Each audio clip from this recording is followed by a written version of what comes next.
"You stubborn old bat! Just sign the damn papers!"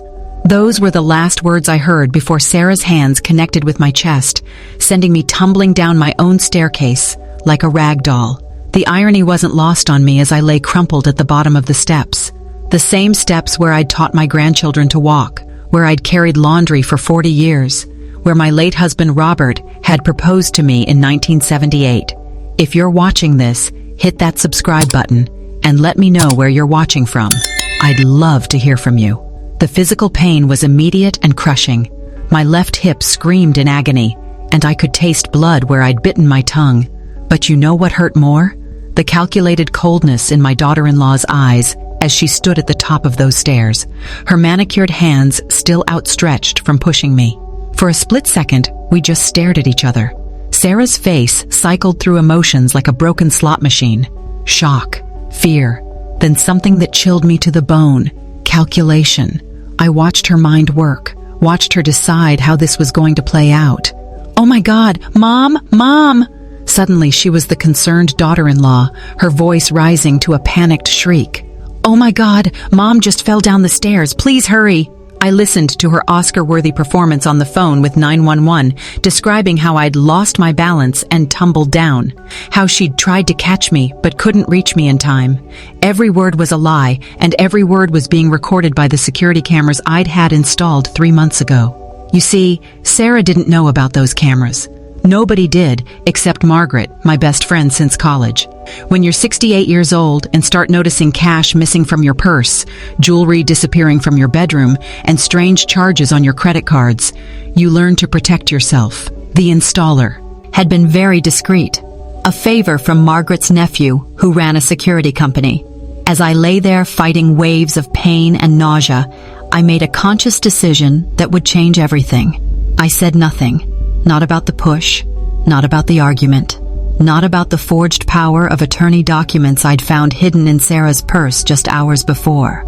Michael arrived first, my only son rushing through the front door with his face pale and his hair disheveled.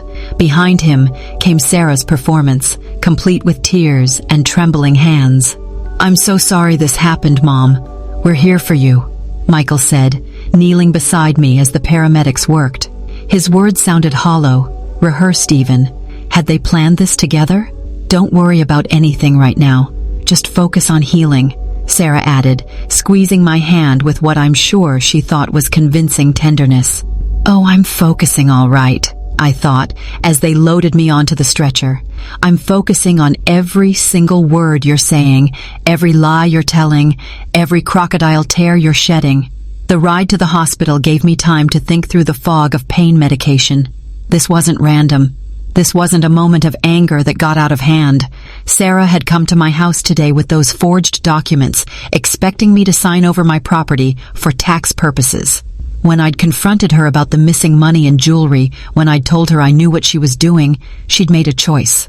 She'd decided I was more valuable to them as an incapacitated elderly woman than as a sharp-minded obstacle to their plans.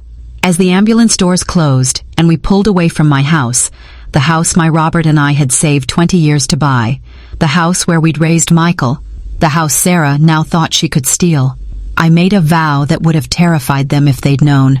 They thought they were getting rid of a problem.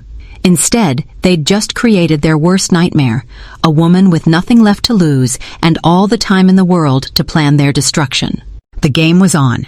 They just didn't know they were already losing. The hospital room smelled like disinfectant and broken dreams.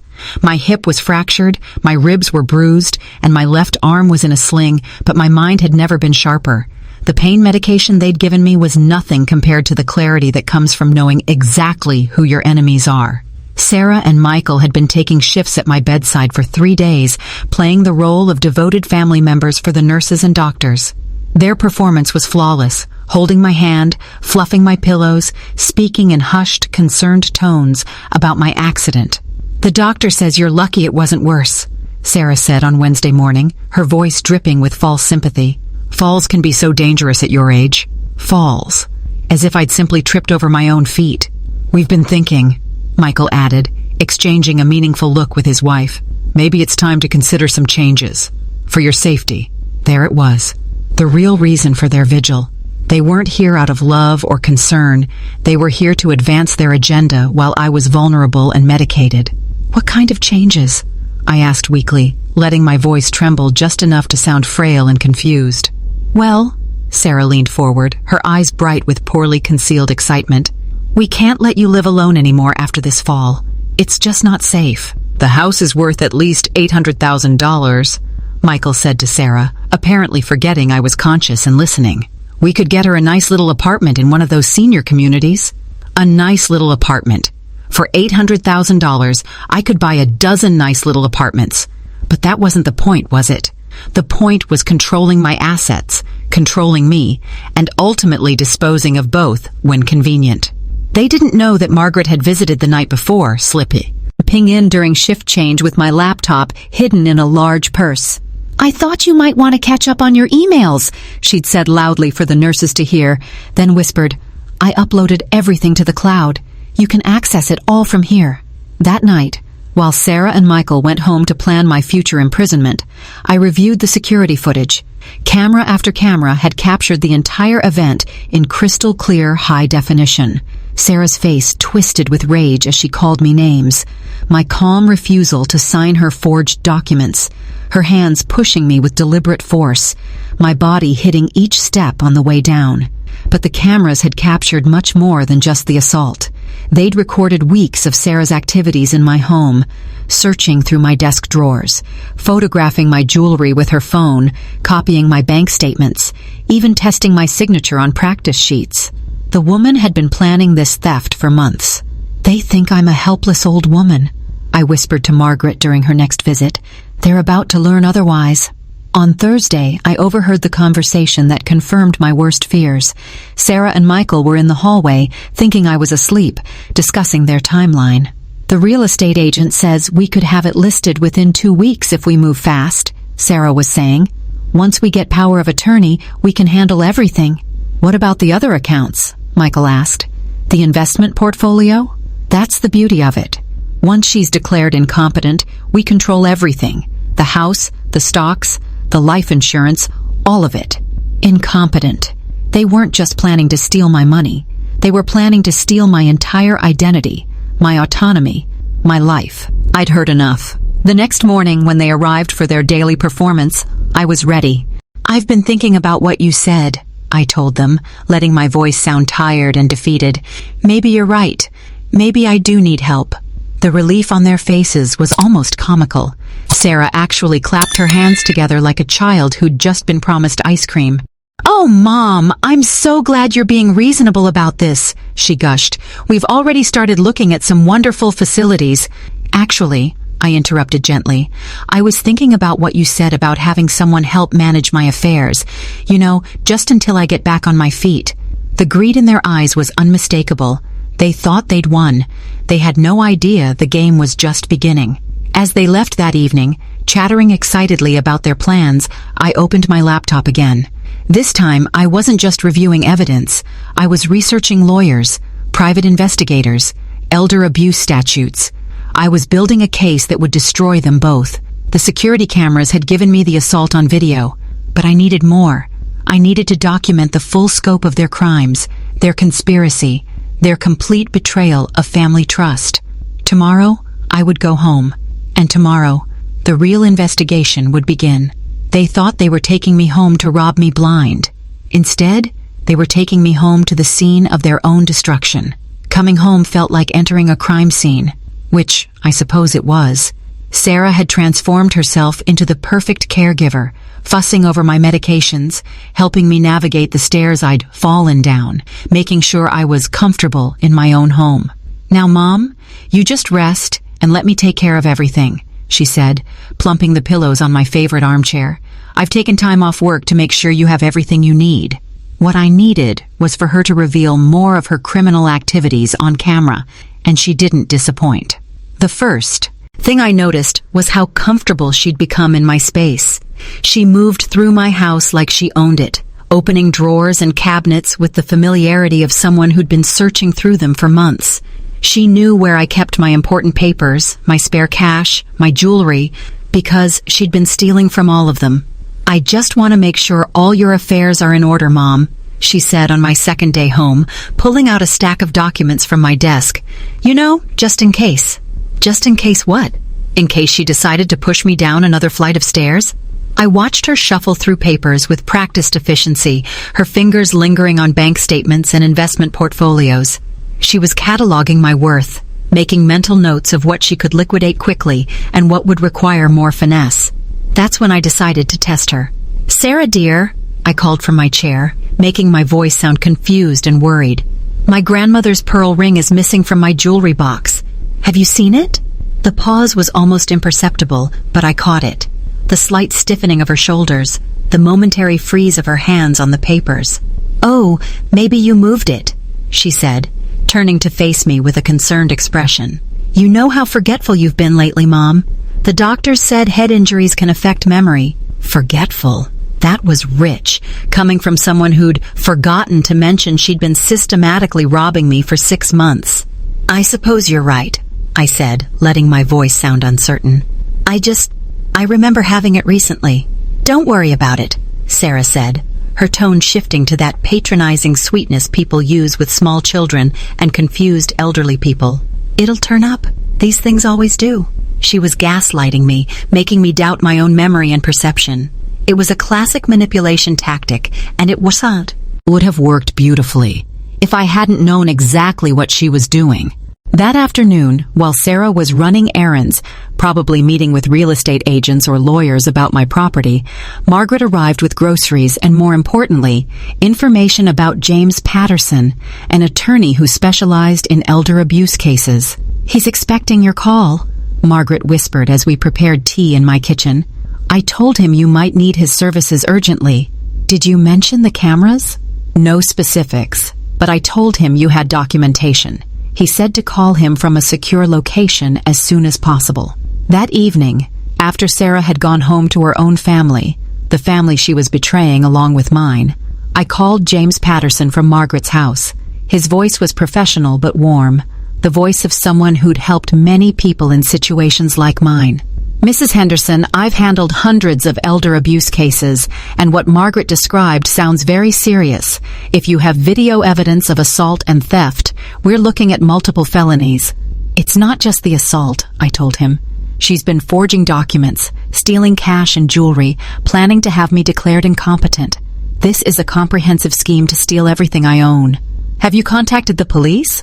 "Not yet. I want to make sure I have enough evidence to ensure they're prosecuted to the full extent of the law.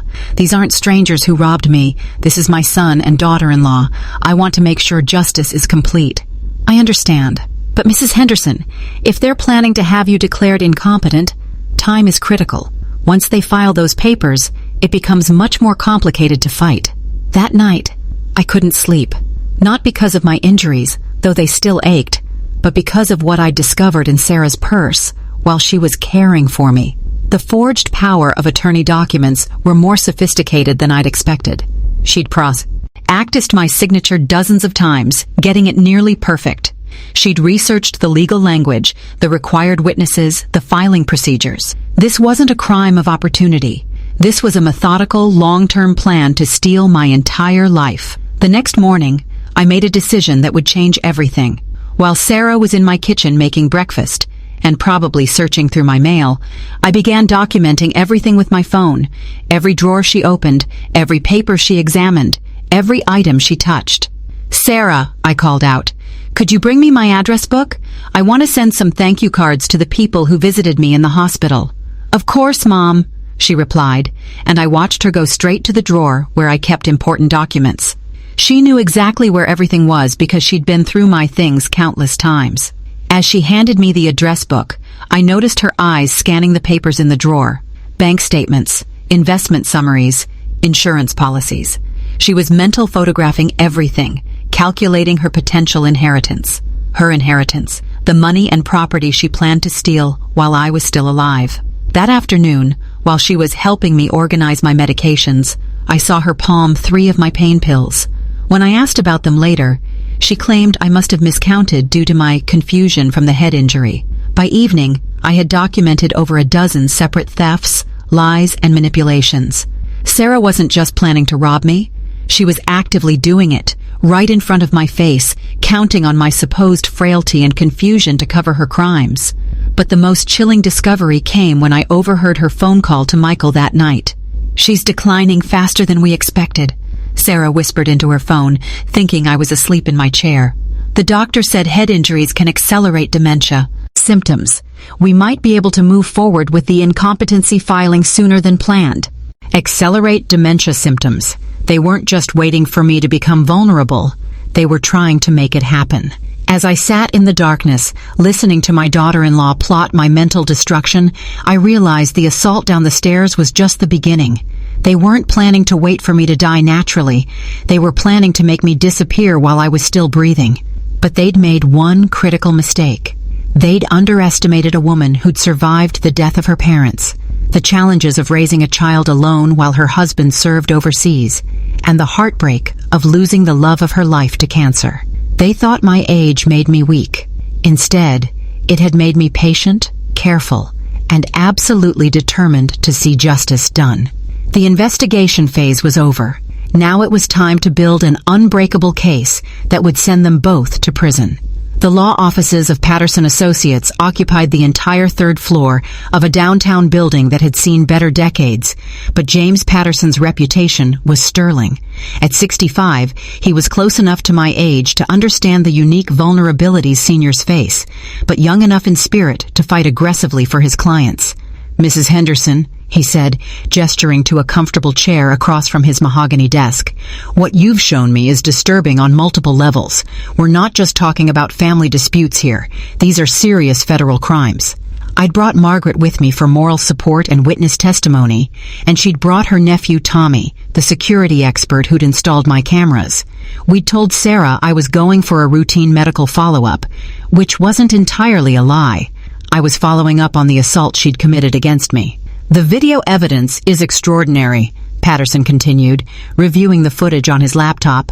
"Clear assault, documented theft, forgery at tabs. Tempts.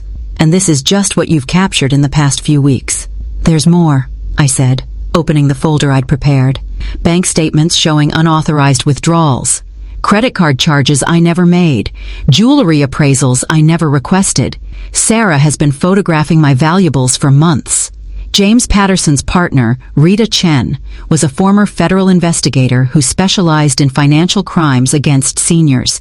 She joined us for this meeting, and her expression grew more serious as she reviewed each piece of evidence.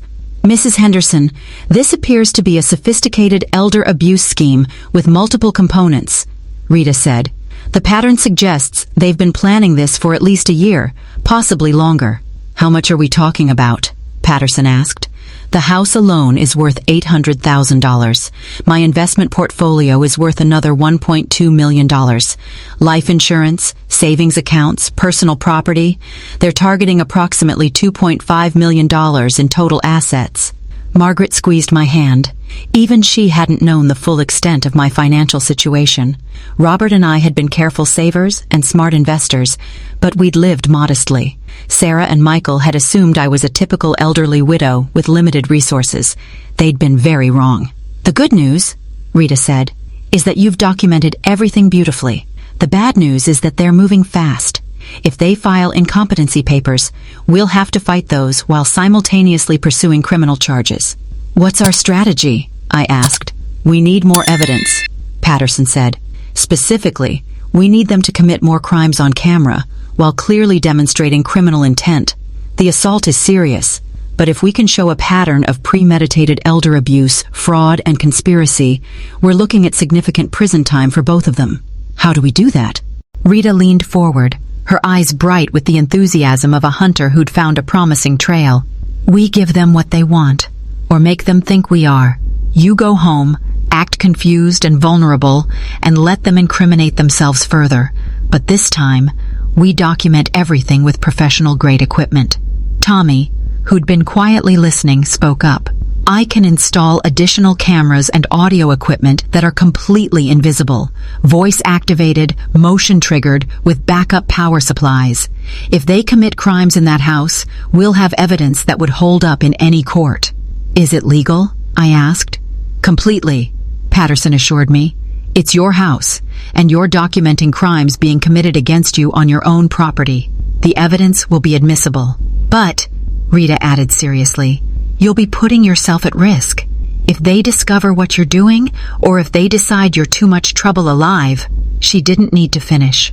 I understood the dangers, but I also understood something they didn't. Sometimes the most dangerous person in the room is the one everyone underestimates. There's something else, I said. I've been doing some research on Sarah's background. She has gambling debts. Significant ones. Rita's eyebrows rose. How significant? I hired a private investigator last week. Margaret's recommendation. Sarah owes approximately $85,000 to various creditors, including some rather unsavory characters who don't offer traditional payment plans. That explains the timeline, Patterson said. She's not just greedy, she's desperate. And Michael? Rita asked. That's where it gets interesting, I continued. His investment opportunities, the ones he's been using my money to fund, they don't exist. He's been embezzling from his employer and using my accounts to cover his tracks. He's also been funding an affair with Hay, the secretary, including an apartment downtown and expensive gifts. Margaret stared at me.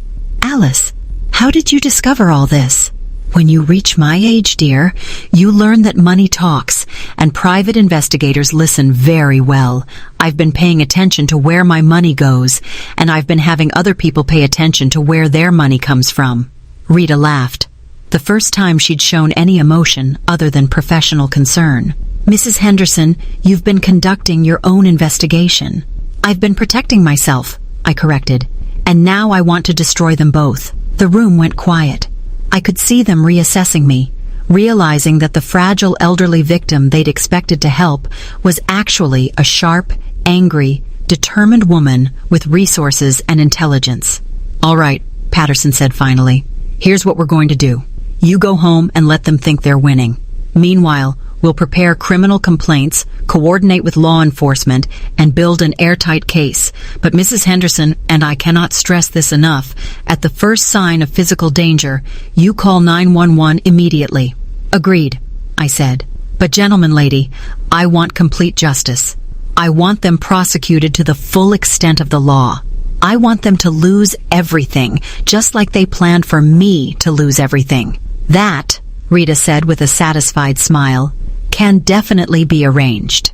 As we left the office, Margaret was unusually quiet. Finally, she said, Alice, I had no idea you were this strategic.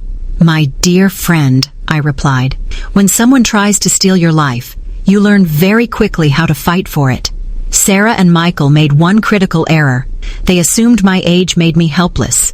They're about to discover that experience is the most dangerous weapon of all. That night, I went home to Sarah's concerned fussing and Michael's guilty over-attentiveness, knowing that every word they spoke, every crime they committed, every lie they told was being recorded in high definition.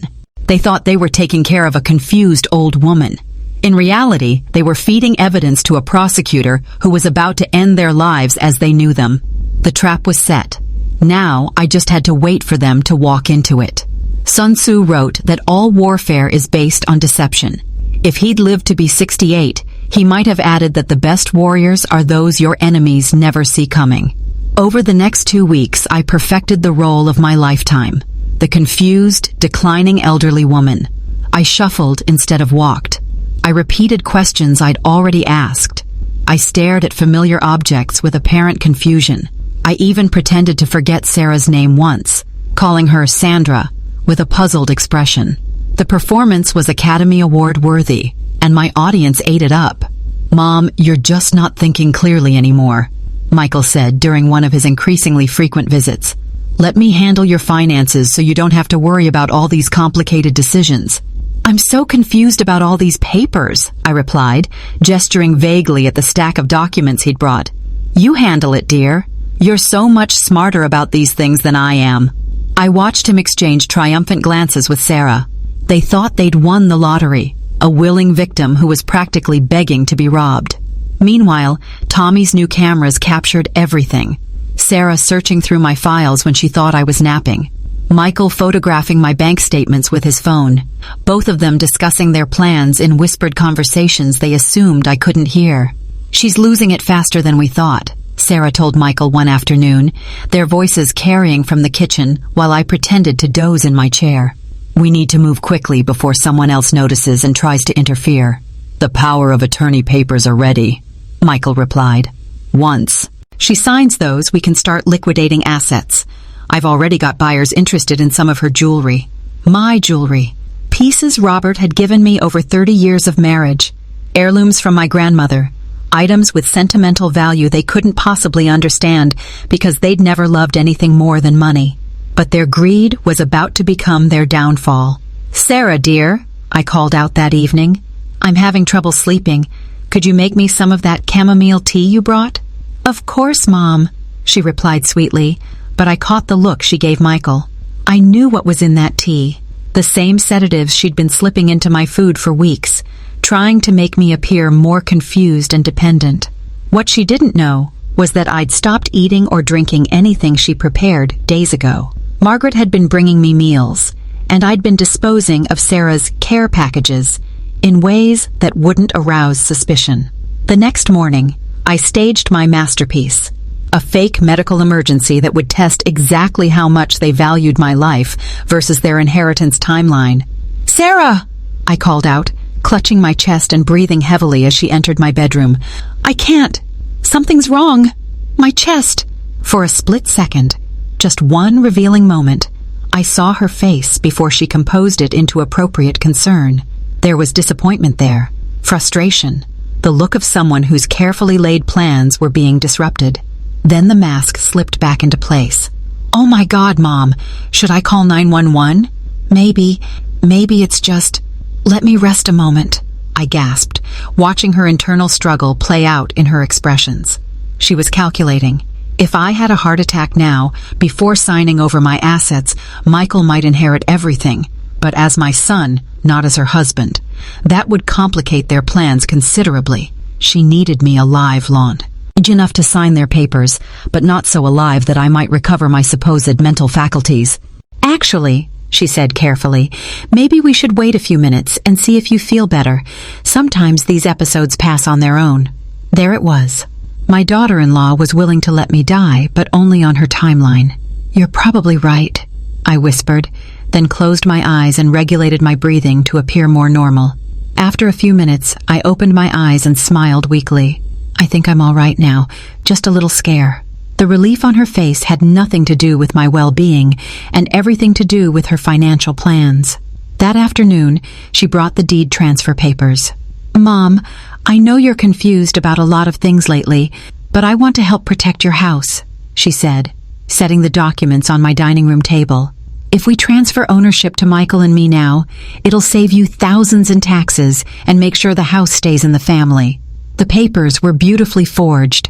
Sarah had clearly practiced my signature hundreds of times. The legal language was sophisticated enough to fool a casual observer. If I'd actually been the confused, declining woman she thought I was, I might have signed them without question. Instead, I picked up the pen and signed my name on the blank piece of paper she'd slipped under the real deed transfer, a trick I'd learned from watching magicians on television. To her eyes, watching from across the table, it looked like I was signing the actual documents. "There," I said, setting down the pen with a trembling hand. "I hope I did that right." Sarah's face lit up like Christmas morning. "You did perfectly, Mom. Just perfectly." That evening, she called Michael with barely contained excitement. "Finally! The house is ours. She signed everything." I heard her whisper into her phone from the kitchen. "I can't believe how easy this was. She's completely out of it." "What about the bank accounts?" Michael's voice was tinny through the phone speaker, but audible enough for my hidden recording devices. "That's next week. Once we have power of attorney, we can clean out everything. The investment accounts, the savings, all of it. And then? Then we find the cheapest nursing home we can and let them deal with her. We'll finally be free." Free. They wanted to be free of the woman who'd raised one of them and welcomed the other into our family. Free of the inconvenience of caring for an aging relative. Free to spend money they hadn't earned on lives they didn't deserve. As I listened to them plan my institutional abandonment, I felt the last vestiges of hurt and betrayal transform into something far more dangerous. Cold, calculated rage. They wanted to play games with a confused old woman. Instead, they'd been playing chess with someone who'd had 68 years to learn how to win. Tomorrow, Michael would bring the power of attorney papers. Tomorrow, they'd think they'd achieved total victory. Tomorrow, the trap I'd been building for weeks would finally snap shut. But tonight, I called Detective Martinez, the officer Patterson had connected me with, and said the words I'd been practicing. "This is Alice Henderson. I'd like to report multiple felonies being committed against me, and I have extensive video evidence. How soon can you be here?" The endgame was about to begin. The morning of their planned triumph dawned gray and dreary, as if the weather itself knew what was about to unfold in my dining room. I'd barely slept, not from anxiety, but from anticipation. After weeks of playing the victim, I was finally ready to reveal myself as the victor. Sarah arrived early, practically vibrating with excitement. She'd brought Michael with her this time, along with 2 witnesses, neighbors she'd convinced to help with what she described as important paperwork for Mom's protection. "Now, Mom," Michael said, settling into the chair across from me with the confidence of someone who believed he was about to inherit a fortune. Sarah explained about the power of attorney documents. "This is just to help us take care of your bills and make sure you don't have to worry about complicated financial decisions." I let my eyes unfocus slightly, the way I'd perfected over the past weeks. "Oh, yes, that sounds good, dear. You're so much better with numbers than I am." The witnesses, Mrs. Chen from next door and Bob Peterson from across the street, looked uncomfortable. They'd known me for years as a sharp, capable woman, and my apparent decline clearly disturbed them. If only they knew they were about to witness the performance of a lifetime. "I'm so confused about all these papers," I said, looking at the power of attorney documents with feigned bewilderment. "You handle it, dear. I trust you completely." Those last 4 words made Sarah actually clap her hands together. She couldn't hide her glee anymore, and frankly, she'd stopped trying. As I reached for the pen, I caught sight of Margaret's car pulling into my driveway, right on schedule. She had her own role to play in today's drama. I signed the blank papers Tommy had prepared, documents that looked identical to the real power of attorney forms, but were actually just letterhead stationery. The witnesses signed as well, believing they were helping an old family friend protect her assets. "There," I said, setting down the pen with a satisfied sigh. "I hope I did everything correctly." "You did perfectly, Mom," Michael said, and for the first time in months, his smile seemed genuine. Of course it did. He thought he'd just become a millionaire. Sarah couldn't contain herself any longer. She actually got up and hugged me, whispering in my ear, "Don't worry about anything now, Mom. We'll take care of everything. Everything, including disposing of me as soon as possible." Margaret entered through the front door. I'd given her a key weeks ago, carrying a bottle of champagne and wearing a concerned expression. "Alice, I brought that champagne you asked for. Oh, I didn't realize you had company." "Margaret!" Sarah's voice was bright with artificial cheer. "Perfect timing. We're celebrating. Mom just signed some important papers to protect her future." "How wonderful," Margaret replied, though her tone suggested she found it anything but wonderful. "Should I open this?" "Absolutely," Michael said, standing up with the swagger of a man who thought he'd just pulled off the perfect crime. "To Mom's new apartment and our new life. Our new life, built on stealing mine." As Margaret popped the cork and Sarah poured champagne into glasses she'd brought from my kitchen, she was already treating my possessions as her own. I excused myself to use the bathroom. Instead, I went to my bedroom and sent a simple text message to Detective Martinez. "The Eagles have landed." When I returned to the dining room, they were in full celebration mode. Michael was examining my grandmother's china cabinet with appraising eyes. Sarah was photographing my artwork with her phone, probably researching auction values. "You know, Mom," Sarah said, settling back into her chair with her champagne, "I have to confess something. I've been so worried about you living alone in this big house." Here it came, the moment I'd been waiting for. "Actually," she continued, taking a large sip of champagne, "I feel so much better now that we can take proper care of you, especially after your accident on the stairs." "Accident?" Margaret asked, playing her part perfectly. Sarah's eyes glittered with wine and triumph. "Oh, didn't Alice tell you? She fell down the stairs a few weeks ago. Hit her head pretty hard. That's when we realized she really needed help making decisions." "How terrible," Margaret said. "However did it happen?" And there it was, the moment Sarah's arrogance overcame her caution. "Well," she said, leaning forward conspiratorially, "between you and me, I don't think it was entirely an accident. I mean, we'd been having a discussion about her finances, and she was being so stubborn about signing some important papers. She got upset and, well, sometimes when elderly people get confused and agitated, they lose their balance." Michael nodded sagely. "The doctor said head injuries can really accelerate cognitive decline in seniors. It's actually been a blessing in disguise. Mom's so much more cooperative now." Cooperative. A blessing in disguise. They were practically confessing to elder abuse while toasting their success. Margaret's face was a masterpiece of shocked concern. Are you implying that Alice's fall wasn't accident?" "Tal." "Oh, I'm not implying anything," Sarah said with a laugh that chilled my blood. "I'm just saying that sometimes these things work out for the best. Mom needed to face reality about her situation, and her little tumble helped her see that. That's when I heard the sound I'd been waiting for. Car doors slamming in my driveway. Actually, Sarah," I said, standing up from my chair with perfect posture and speaking in my clearest, strongest voice, "I think it's time we all faced reality." The transformation was instantaneous. Sarah's face went white. Michael's mouth fell open. Even the witnesses looked confused.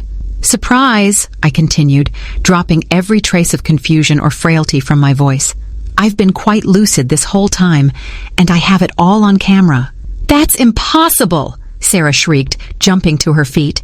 "You're confused. You have dementia. You signed the papers." "I signed blank pieces of paper," I replied calmly. "The real power of attorney documents are locked in my attorney's safe, along with hours of video evidence showing you pushing me down those stairs, stealing from my purse, forging my signature, and planning to rob me of everything I own." Michael was shaking his head frantically. "Mom, you don't understand what you're saying. You're sick. You need help." The doorbell rang, followed by heavy knocking. "Police, open up!" "Actually, Michael," I said, walking to the front door with steady, confident steps, "I think you're the ones who need help. Professional help. From public defenders." As I opened the door to reveal Detective Martinez and 3 uniformed officers, I heard Sarah scream behind me, a sound of pure rage and disbelief. "Ma'am, we have multiple felony charges here including elder abuse, assault, fraud, and theft," Detective Martinez said as his officers moved past me toward Sarah and Michael. "You have the right to remain silent." But Sarah wasn't remaining silent. She was shrieking about unfairness, about my confusion, about how this couldn't be happening. "I trusted you with my life," I said, turning to face her as the handcuffs clicked around her wrists, "and you tried to destroy it for money." As they led her toward the police car, she looked back at me with pure hatred. "You can't do this to us. We're family." "No," I replied, my voice carrying the weight of 68 years of accumulated wisdom and strength. "Family doesn't push each other downstairs. Family doesn't steal and lie and betray. What you are, Sarah, is criminals, and criminals go to prison." The last thing I saw was Michael's stunned face as they helped him into the back of the police car. My son, who I'd raised to be honest and kind, who I'd trusted with my financial accounts, who'd betrayed that trust for money, and a woman who'd tried to murder me. As the police cars pulled away, Margaret put her arm around my shoulders. "Alice," she said quietly, "that was the most terrifying and impressive thing I've ever witnessed." "My dear friend," I replied, watching the taillights disappear down my street. "Sometimes the best way to defeat your enemies is to let them defeat themselves." The war was over. Justice had won, and I was still standing in my own home, surrounded by my own possessions, in complete control of my own life. It had been, without question, the performance of a lifetime. The next 6 months passed in a blur of legal proceedings, court dates, and the strange satisfaction that comes from watching justice unfold exactly as it should. If you've ever wondered whether our legal system actually works, let me assure you, when you have overwhelming evidence and competent representation, it works beautifully. Sarah and Michael were arrested on multiple felony charges: elder abuse, assault, fraud, theft, forgery, and conspiracy. The district attorney's office took the case very seriously, particularly after reviewing my video evidence. Apparently, elder abuse cases with this level of documentation and premeditation are rare, and prosecutors love cases they know they can win. The preliminary hearing was my first opportunity to see them since their arrest, and the change was striking. Gone were the confident, manipulative people who'd celebrated stealing my life. In their place sat two deflated, desperate individuals in orange jumpsuits, finally understanding the consequences of their choices. "Your Honor," James Patterson addressed the judge, "my client has endured months of systematic abuse, theft, and ultimately assault at the hands of her own family members. The evidence we've compiled shows a pattern of premeditated elder abuse that could have resulted in Mrs. Henderson's death or permanent incapacitation." The prosecutor, a sharp woman named District Attorney Collins, presented the case with clinical precision: video evidence of the assault, audio recordings of Sarah and Michael discussing their plans to rob me, financial records showing unauthorized withdrawals, and forged documents. But the most powerful moment came when I took the witness stand to deliver my impact statement. "Your Honor," I began, looking directly at Sarah and Michael, "they didn't just steal my money.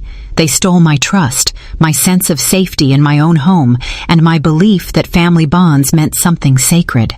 Sarah's attorney, a public defender who'd drawn the short straw, had tried to argue that this was a family dispute blown out of proportion. That argument died quickly when the judge reviewed the video of Sarah pushing me down the stairs. "Mrs. Henderson," the judge said after reviewing all the evidence, "I want to commend your courage in documenting these crimes. Your methodical approach to gathering evidence likely prevented other elderly victims from suffering similar abuse." The sentences were everything I'd hoped for and more. Sarah received 3 years in state prison for elder abuse, assault, fraud, and theft.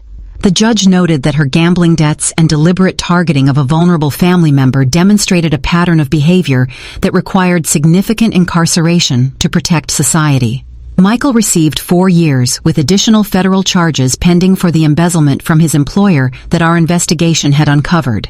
His affair, funded by stolen money from both me and his company, had cost him his marriage, his career, and his freedom. But the real justice came in the form of financial consequences that would follow them for the rest of their lives. The civil lawsuit Patterson filed on my behalf resulted in judgments that exceeded $500,000 in damages, restitution, and legal fees. Every penny they'd stolen, plus punitive damages for the emotional trauma and physical injuries they'd caused. Sarah's house, the one she'd been so eager to trade for mine, was seized to pay restitution. Michael's retirement accounts, his car, even his golf clubs were liquidated to satisfy the judgment. "They wanted your life," Patterson explained as we reviewed the final paperwork. "Instead, they've lost theirs." The ripple effects continued far beyond their sentences. Michael's employer discovered that his embezzlement had affected the pension funds of dozens of employees. The FBI investigation that followed led to additional federal charges and more prison time. Sarah's gambling associates, once they learned she'd been arrested and her assets seized, became very interested in collecting their debts immediately. Let's just say that prison was probably the safest place for her at that point. But perhaps the most satisfying discovery came from Detective Martinez's expanded investigation. "Mrs. Henderson," he told me during one of our follow-up meetings, "your daughter-in-law had been running similar schemes on at least 2 other elderly relatives. Your evidence helped us build cases against her that prevented other families from experiencing what you went through." It turned out that Sarah had been practicing on her own grandmother and great-aunt, using smaller-scale versions of the same tactics she'd employed against me: the systematic theft, the gaslighting about memory problems, the gradual isolation from support systems.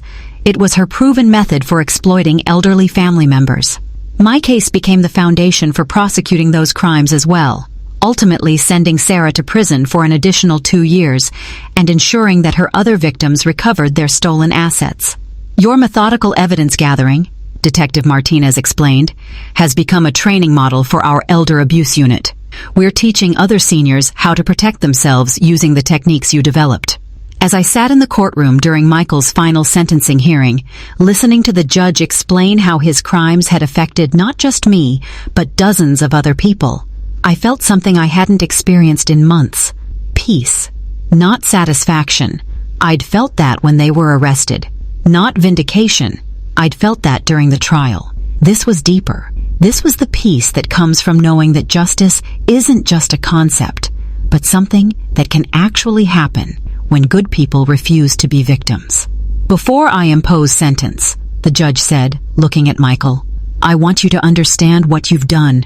You betrayed the trust of the woman who gave you life, who raised you, who loved you unconditionally. You conspired to steal her dignity, her autonomy, and potentially her life itself. These are not crimes of passion or desperation. These are crimes of calculation and cruelty. Michael finally looked at me as the judge spoke. For just a moment, I saw a flicker of the boy I'd raised, the son I'd loved, but it was too late for remorse, too late for apologies, too late for anything except consequences. As they led him away to begin his prison sentence, I realized that this was the real victory.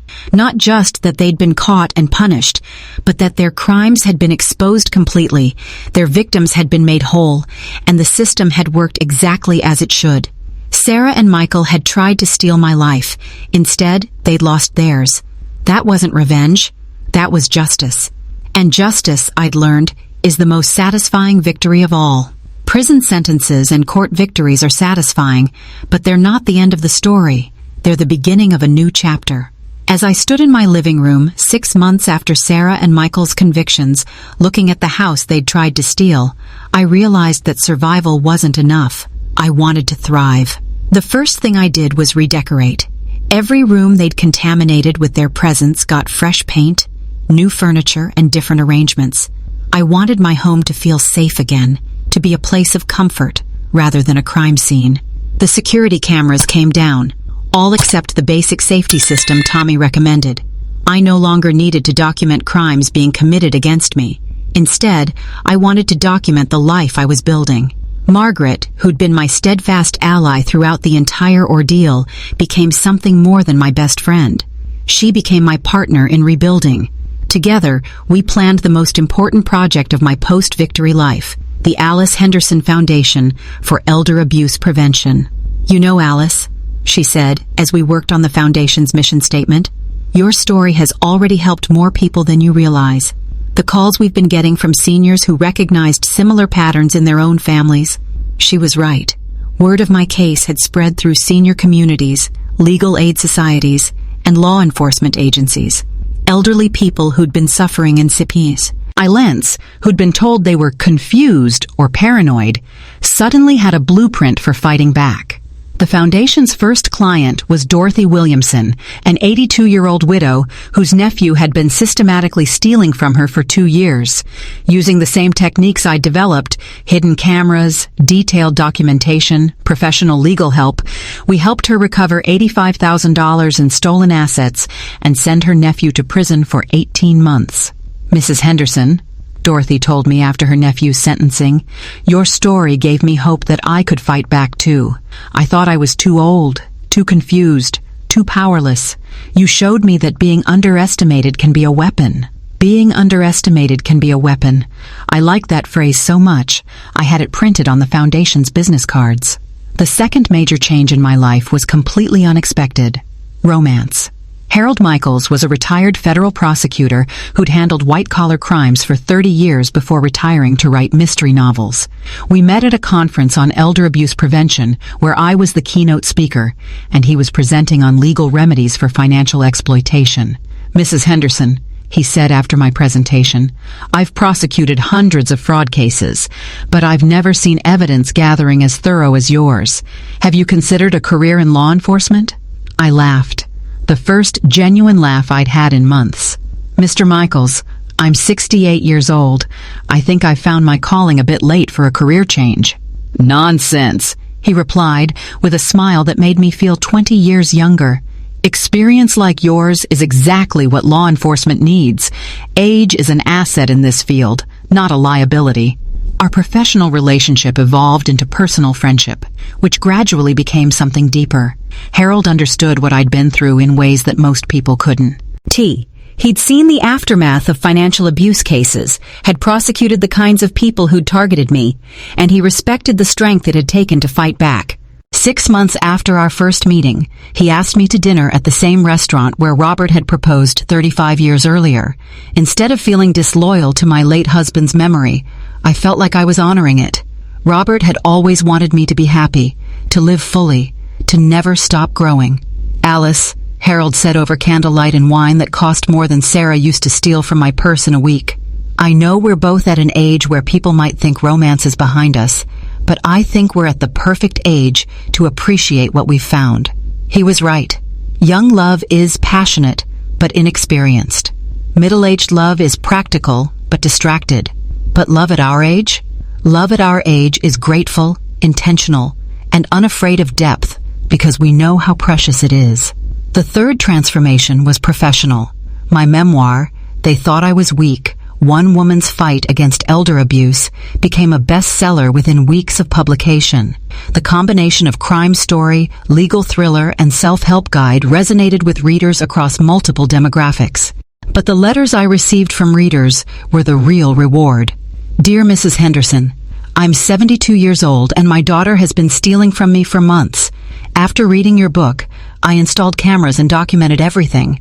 She's now facing criminal charges and I'm getting my money back. Thank you for showing me I'm not powerless. Mrs. Henderson, I work as a social worker with seniors, and your book has become required reading for our staff. We've identified and stopped 12 cases of elder abuse using the techniques you described. Alice, I'm a prosecutor, and your case has become the gold standard for how elder abuse victims can protect themselves and gather evidence. We're using your story to train other attorneys." The most meaningful letter came from an unexpected source. "Mrs. Henderson, you don't know, son. You me, but I'm a corrections officer at the facility where your daughter-in-law is serving her sentence. I wanted you to know that your story is being used in our rehabilitation programs. Several inmates have said that understanding the full impact of their crimes on their victims has motivated them to make real changes. Your courage is helping people even here. Even in prison, my story was making a difference." 1 year after their convictions, I celebrated my 70th birthday, surrounded by people who genuinely loved me. Margaret and her family, Harold and his grown children, Dorothy and 6 other foundation clients who'd become close friends, Tommy, who'd installed the cameras that started it all, James Patterson and Rita Chen, who'd become trusted advisors and friends. I learned that being underestimated can be a superpower when used correctly, I told the assembled group during my birthday toast. But more importantly, I learned that it's never too late to fight for yourself, to demand justice, and to build a life worth living. As I looked around the room, at the people who'd supported me, the new relationships I'd built, the purpose I'd discovered, I realized that Sarah and Michael had actually given me a gift. Not intentionally, of course, but their betrayal had forced me to discover strengths I didn't know I possessed, to build connections I might never have made, and to find meaning in helping others avoid the pain they'd caused me. They'd tried to steal my life. Instead, they'd helped me build a better one. "Grandma Alice, you're like a superhero," my friend's granddaughter announced, and the whole room laughed. A superhero. I liked that. Not because I had supernatural powers, but because I'd learned that ordinary people can do extraordinary things when they refuse to be victims. At 70 years old, I was just getting started. If you've been listening to my story, I hope you'll take a moment to share it with someone who might need to hear it.